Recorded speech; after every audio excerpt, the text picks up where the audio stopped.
बंसू वसीवाल जी हमारे बैठे हैं, ये भी जुझारू रहे, इनके अधूरे कामों को हमने पूरा कर दिया। और आप चिंता मत करना, ये काम हम ही पूरा करेंगे, जितने भी काम पूरे हैं हम ही इनको पूरा करेंगे। बंसीवाल जी, मेरा हाथ जोड़ के निवेदन है, आपकी सांसद है और ये काम भी आपका ही है, उस राशि की घोषणा उनकी तरफ से आप कर जाए, हमारे लोगों का भी कल्याण हो जाएगा। बंसीवाल जी से भी निवेदन करूंगा कि कुछ राशि की आप सांसद महोदय की तरफ से बात करके, आप तो बोल देना, आप तो व्यक्तिगत कर सकते हैं, और नंबर तो आएगा नहीं आएगा ये तो परमात्मा देखता है, ये तो जनता जनार्दन देखती है, किसका आएगा किसका नहीं आएगा। जोर से बोलो जय भीम। अभी तक तो मूर्ति तक ये आवाज नहीं गई, गाने की सोच रहे हो आप। बोलो जय भीम, जय भीम। यदि बरसात से डर गए तो लड़ाई कैसे होगी? आप चाहते हो, लड़ाई तो बहुत अधूरी है अभी, बरसात से डर गए तो फिर बड़ा ही गड़बड़ हो जाएगा। बरसात से हमको डरना नहीं, आंधी से डरना नहीं, तूफान से डरना नहीं। कमाल है ना, खेत में काम करें डरेंगे, पर भीग जाए तो भीग जाए, तो आएगी नहीं बरसात। बैठ जाओ बैठ जाओ। तथागत गौतम बुद्ध भगवान और बाबा साहब भीमराव के अम्बेडकर के चरणों में सशक्त नमन।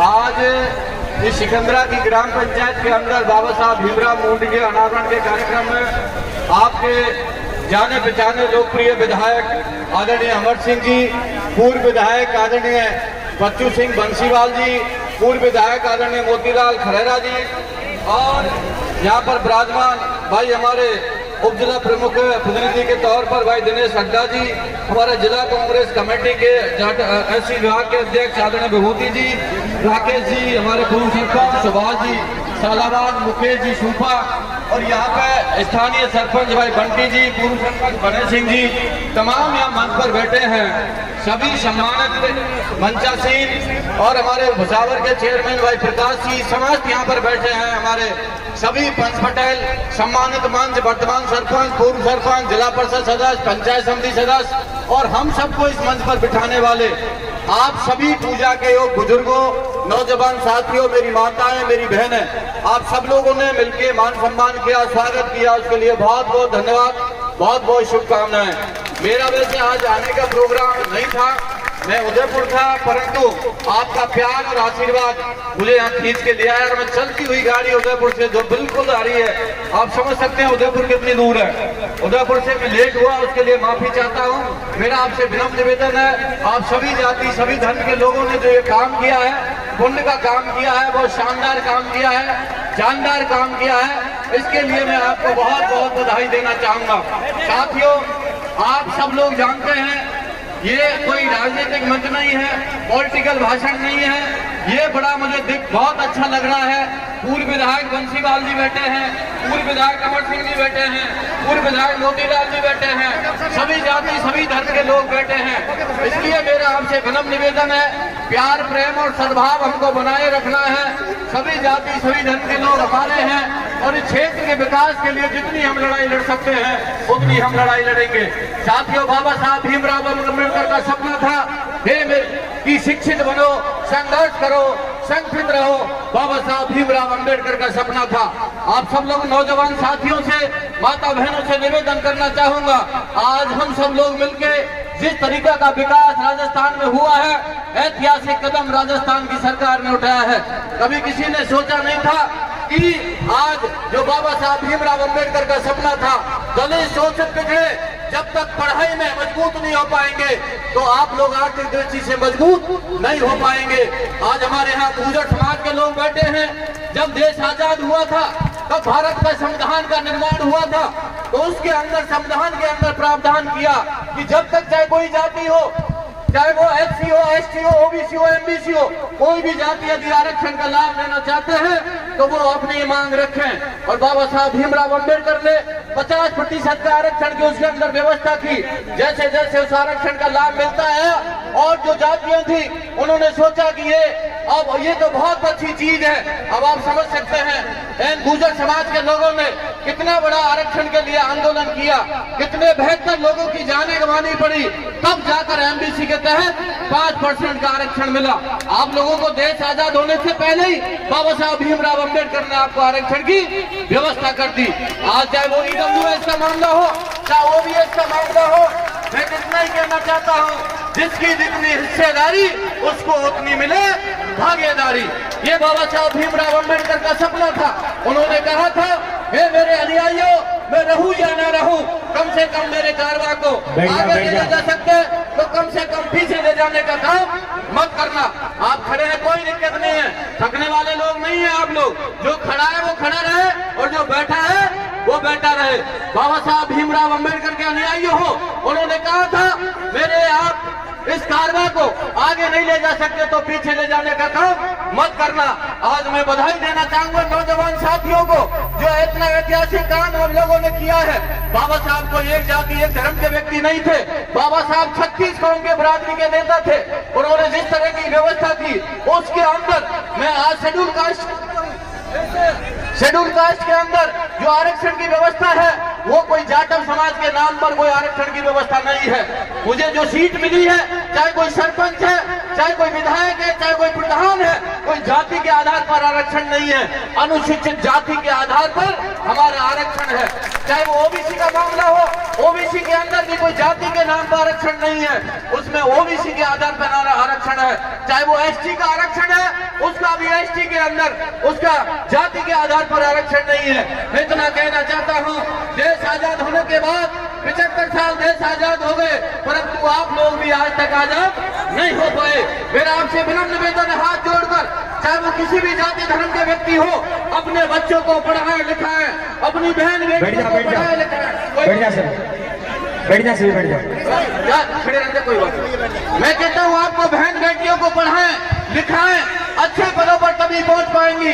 आपके बाबा साहब भीमराव अम्बेडकर का सपना था होगा। साथियों, बेटी बचाओ बेटी पढ़ाओ का सपना आपने साकार करना है। बाबा साहब भीमराव अम्बेडकर का सपना साकार करना है। हाथ उठाकर कसम खाओ, आज उठाओ हाथ, उठाओ, महिलाएं उठाएं आप लोग। इन महिलाओं को संरक्षण देने का काम करिए, इनको पढ़ाइए लिखाइए, घर के अंदर इनको अधिकार दीजिए। आप लोग जिस टाइम शाम को 5 बज जाती है, शराब की ठेके की तरफ आप लोगों का आगमन हो जाता है, और शराब के आगमन के बाद जिस तरह से हमारी बहन बेटियों को प्रताड़ने का काम आप लोग करते हो, ये बहुत बड़ा अन्याय है। कसम खाइए बाबा साहब भीमराव अम्बेडकर की कि हम लोग शराबबंदी करेंगे। कब तो बाबा साहब के अनुयायी हो, नहीं तो मैं नहीं मानता आप बाबा साहब के अनुयायी हो। कभी आपकी बहन बेटियों के ऊपर जिस तरह का अत्याचार होता है और ये कह देते हैं, कोई सोचता है 12वीं पढ़ गई, कोई कहता है BA हो गई, उसके बाद कहते हैं इसकी शादी कर दो, इसको तो पराये घर जाना है। ये तो पराया धन है, ये पराया धन नहीं है, ये हमारे पेट का जिगर का टुकड़ा है, ये हमारा धन है, हमारी बेटी है, हमारा खून है। जब तक बेटा बेटी में फर्क समझोगे तो बाबा साहब भीमराव अम्बेडकर का सपना साकार नहीं होगा। बेटा बेटी एक समान, बेटा बेटी एक समान, यही था बाबा भीमराव अम्बेडकर का सपना। बहन बेटियों को पढ़ाइए, उसके बाद बहन बेटी पढ़ जाती है, सगाई संबंध के लिए जाते हैं, कहते हैं लड़का डॉक्टर है, और फिर कहते हैं हमारी लड़की क्या करती है भाई, कि डॉक्टर है। कोई बात नहीं, रिश्ता हो जाएगा। कोई कहेगा टीचर है, टीचर को टीचर चाहिए, थानेदार को थानेदार चाहिए। कोई कहता है फलानी, कोई ठीक है। एजुकेटेड होना बहुत जरूरी है, शिक्षा के जगत में आगे बढ़ना बहुत जरूरी है। सगाई संबंध हो जाएगा, आपस में गोत्र नाते बढ़ जाएंगे, पता नहीं कहां से तीसरा बिचौलिया बीच में आ जाएगा। उसके बाद तीसरा बिचौलिया बीच में आ जाएगा, वो बेटे वाले से बात करेगा और बेटी वाले से बात करेगा, और उसके बाद कहेंगे लड़का कैसा है, वो ठीक है, लड़की कैसी है, वो ठीक है, तो भाई हो जाए गोद भराई, हो जाए रिंग सेरेमनी। कह नहीं अभी नहीं होगी, बिचौलिया को आने दो। बिचौलिया बात करेगा, अरे ये तो बता भाई, लड़का वाला कहेगा लड़की वाले से, ये तो बता भाई तेरा बजट क्या है। क्या कहेंगे, तेरा बजट क्या है। अरे भाइयों, जिसने अपनी बेटी दे दी उसने सब कुछ दे दिया। बेटियों को पढ़ाना है तो आप लोग 1 रुपए में बेटी दो और 1 रुपए में बेटी लो, तब जाके बहन बेटियां बच पाएंगी। आए दिन रेल की कटरी के अंदर घटनाएं हो जाती है, आए दिन सुसाइड हो जाते हैं, आए दिन पॉइजन खा जाती हैं, और बहन बेटियां अपने सास के, अपने ननद के ताने सुन सुनकर परेशान हो जाती हैं, उसकी पढ़ाई डिस्टर्ब हो जाती है। पर आज मैं कई बार देखता हूँ थाली भर भर के नोट आपके लोगों के समाज के अंदर दिए जा रहे हैं। अपने घर के अंदर यदि पैसा नहीं है उसके बाद में भी जमीन जायदाद बिक जाती है, ब्याज में पैसे लेके भी आप लोग दहेज को देते हो। मेरा आपसे भी हाथ जोड़ के निवेदन है, यदि बेटियों को पढ़ाना है, बेटियों को आपने बचाना है तो आप लोग दहेज प्रथा को भी बंद करिए। चाहे बेटी किसी की हो, बेटी हम सबकी एक है, इसलिए बेटियों को सम्मान देना, बेटियों को पढ़ाना ये हमारा अधिकार है। बच्चों को पढ़ाना ये हमारा अधिकार है। भजन लाल जाटव नाली बनवा देगा, भाई अमर सिंह जी आपकी सड़क बनवा देंगे, ट्यूबवेल लगवा देंगे, ये तो 5 साल में सूख जाएंगे और सड़क आपकी टूट जाएगी। यदि एक व्यक्ति की किसी की नौकरी लग जाती है उसके अंदर 3 पीढ़ियों की आर्थिक स्थिति मजबूत हो जाती है। अब तो राजस्थान सरकार ने आपको ओपीएस पेंशन भी लागू कर दी, यदि आपको मृत्यु चलता है उसको भी पेंशन लागू होगी। ये था बाबा साहब भीमराव अंबेडकर का सपना। मेरा आपसे विनम्र निवेदन है, ये हम समता मूलक समाज की स्थापना करना, जाति भेदभाव को खत्म करना। आज मैं इतना ही कहना चाहूंगा, जब तक जाति भेदभाव खत्म नहीं होगा तब तक इस क्षेत्र का विकास होना बड़ा असंभव है। हम सब लोगों को जाति भेदभाव खत्म करना है। कई बार गरीबों पर अत्याचार होते हैं, खड़े खड़े हम तमाशे देखते हैं कि गरीब लोगों पर अत्याचार हो रहा है, होने दो। और ये पता नहीं कि अगला नंबर तेरा भी है, आने वाला टाइम में तेरा भी नंबर है। इसलिए आप सब लोगों से निवेदन है, जाति भेदभाव को हम लोगों को खत्म करना पड़ेगा, तब जाके समता मूलक की समाज की स्थापना होगी। कोई मेरे से कहता है फलाना जाति ने अत्याचार कर दिया साहब, वो तो वो जाति के लोग थे, वो कहते हैं फलानी जाति के लोग थे। अरे भैया, आप लोग के शेड्यूल कास्ट के अंदर ये भी जाति का भेदभाव है। गोली कहता है मैं बड़ा, खटी कहता है मैं बड़ा, भैरवा कहता है मैं बड़ा, जाटव कहता है मैं बड़ा, मेघवाल कहता है मैं बड़ा और वाल्मीकि कहता है मैं बड़ा, रेगर कहता है मैं बड़ा। जब तुम ही एक नहीं हो तो जब तुम्हारे अंदर ही जाति भेदभाव है तो और लोग भी आपसे जाति भेदभाव क्यों नहीं करेंगे। जब तक आप लोगों का जाति भेदभाव खत्म नहीं होगा तब तक ये समता मूलक समाज की स्थापना नहीं होगी। मेरा आपसे विनम्र निवेदन है, आप यहाँ पर मंच पर सभी जाति सभी धर्म के लोग बैठे हैं, मैं आज विधायक बना हूँ, उसमें सभी जाति सभी धर्म के लोगों का बहुत बड़ा योगदान है। मैं राजस्थान सरकार में मंत्री बना हूँ तो आप सब लोग बैठे हैं, सभी जाति सभी धर्म के लोगों का बहुत बड़ा एहसान है। मैं राजस्थान सरकार में कैबिनेट मंत्री बना हूँ, मेरी कोई औकात नहीं। भजन लाल जाटव साधारण किसान का बेटा, भाई अमर सिंह जी साधारण किसान का बेटा, भाई बच्चू सिंह बंसीवाल जी साधारण किसान का बेटा। यदि आप लोग हमें आशीर्वाद नहीं दे पाते तो आप लोग हम सेवा का मौका नहीं मिल पाता। इसलिए मेरा आपसे विनम्र निवेदन है, पूरे 4.5 साल जितना मैं कर सकता था मैंने दिन रात मेहनत करके यहाँ सड़कों का जिस तरह का जाल बिछा है, राजस्थान में 60,000 किलोमीटर की सड़कों का निर्माण हुआ है, 40,000 करोड़ की सड़कों की लागत आई है। चाहे वो फ्लाईओवर हो, चाहे आरओबी हो, चाहे स्टेट हाईवे हो, चाहे नेशनल हाईवे हो, सड़कों का राजस्थान में जाल बिछा है। और पूरा चर्चा हिंदुस्तान पूरे भारत में ये बन गया कि राजस्थान की सड़कें अच्छी हो गई। मैं जब था, मेरे बुजुर्ग लोग कहते हैं, हमारे नहरे के लोग कहते हैं, जो बुजुर्ग लोग हैं कि ये जो गणेश मंदिर से सड़क थी, ये जो जाती थी अपना खरड़ी बाग रहे, कलसाड़ा होते हुए बड़े गांव खेड़ला इधर भुसावर की तरफ, हम कहते साहब हमने तो इस सड़क पर काम करते हुए कभी किसी को देखा नहीं। कैसी सड़क बन रही है, बैठे क्या पटेलो, सच्चाई बताओ ईमानदारी से, कैसी सड़क बन रही है? स्टेट हाईवे जोरदारी की बन रही है, कितनी इंची मोटी सड़क है, सीसी कैसी है, खड़े होकर बताओ कितनी मोटी सड़क, 16 इंच होगी दिनेश जी, 16 इंच मोटी सीसी बन रही है। कितने इंची? 16 इंच की। उसके बाद में लेफ्ट को आपको बड़े गांव खेड़ला, उसके बाद आपको राइट को भुसावर बल्लभगढ़ और मेरे गांव पर निकल गई 75 करोड़ रुपए की सड़क बन रही है। अभी हमने भाई अमर सिंह जी ने मेरे से निवेदन किया, खेरिया मोड़ से लेके भोकोली मोड़ तक आपकी सड़क बन रही है। कैसी शानदार सड़क बन रही है, भोकोली मोड़ से लेके शानदार सड़क भोकोली मोड़ की बन रही है। उसके अलावा हमने हलेना से लेके झील, हलेना से लेके बैर और बैर से लेके झील, झील से लेके आपका बीरमपुरा से मिलकपुर खानवा निकाल दी वो सड़क, 75 करोड़ रुपए की वो भी स्टेट हाईवे आपका शानदार बन रहा है। और भी सड़कें हम लोगों ने सुपुर्द की हैं। मैं आपको विश्वास दिलाता हूं, आपका भाई होने के नाते, आपका बेटा होने के नाते पूरे ईमानदारी और निष्ठा की भावना से 4.5 साल हम लोगों ने सेवा की है। अभी आपका फ्लाईओवर था, जब भाई बच्चू बंसीवाल जी विधायक थे, इस फ्लाईओवर का ओवर ब्रिज का शिलान्यास हुआ था। जाते जाते ये करके चले गए और वो काम हुआ नहीं। मैं आपको विश्वास दिलाता हूँ, 1 महीने के अंदर आपका ओवर ब्रिज ये जो है, जो आपके सिंगाड़े के आसपास जो बयाने वाला ओवर ब्रिज है, 1 महीने के अंदर मैं चालू करवा दूंगा। इसमें जो दिक्कत थी, परेशानी थी, हमने राशि वो सुपुर्द कर दी। ये एक्शन बैठा है, इसने मेरे से वायदा किया है 1 महीने के अंदर हम इस फ्लाईओवर को आपको सुपुर्द करा देंगे।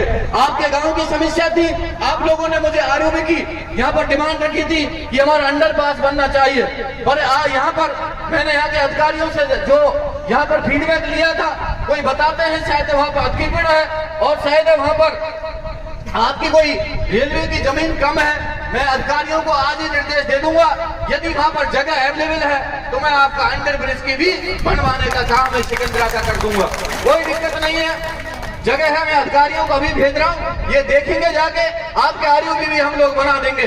जो सड़क आपने बताई थी सरपंच साहब, वो सड़क तो हमारे विधायक जी ने पहले सुपुर्द कर दी, और भी काम होगा, कर देंगे, आप चिंता मत करना, धैर्य रखें, संयम रखें। आपकी बिजली 100 यूनिट तक बिजली आपकी मुफ्त हो गई। ऐसे ऐतिहासिक कदम राजस्थान की सरकार ने उठाए हैं। भाई बंसू बंसीवाल जी हमारे बैठे हैं, ये भी जुझारू रहे, इनके अधूरे कामों को हमने पूरा कर दिया। और आप चिंता मत करना, ये काम हम ही पूरा करेंगे, जितने भी काम पूरे हैं हम ही इनको पूरा करेंगे। आप यहाँ पर पधारे, छत्तीस बिरादरी सभी लोगों ने हमें मान दिया, सम्मान दिया। आप लोगों ने, बच्चू बंसीवाल जी मेरे मित्र हैं, इनसे मेरी हंसी मजाक चलती रहती है, और ये दोनों पड़ोसी हैं आमने सामने, तो हम तीनों आपस में कोई बुरा नहीं मानते एक दूसरे का, हम भाई भाई हैं। पार्टी राजनीतिक दल हमारा ये अलग अलग हो सकता है, पर हमारे मन में किसी तरह का भेदभाव नहीं है। दिन में हम अलग हैं, हम राजनीतिक मंच में लड़ाई लड़ सकते हैं, पर हमारा आपस में किसी तरह का भेदभाव नहीं है। यही राजनीति होती है, सच्ची राजनीति। कभी किसी से हम लोग, और मैं सभी जाति सभी धर्म के, चाहे वो सरपंच हो चाहे पंचायत समिति सदस्य हो, राजनीति करो, राजनीतिक दल से ऊपर उठकर करो। आप लोगों को किसी तरह की ईर्ष्या भावना है तो आप लोग विद्यालय भैया मेरे को दे देना, आपका डीमट आप दे देना। अभी तो आज घोषणा में कोई शिक्षा मंत्री नहीं हूँ, आप आज ही भैया जिस विभाग का मंत्री हूँ उसकी घोषणा कर सकता हूँ, जिस विभाग का मैं मंत्री हूँ उसकी घोषणा करता हूँ। आप सोचें कि आज ही आप में काम हो जाए, फिर दोबारा बुला लेना, कुछ पीछे कोई फ्रेंड नहीं छोड़ेंगे, नहीं तो भूल जाएंगे आपको। ऐसे थोड़ी है, याद कराना पड़ता है आप लोगों के लिए, बीच बीच में याद नहीं कराएंगे तो हमें भूल जाएंगे।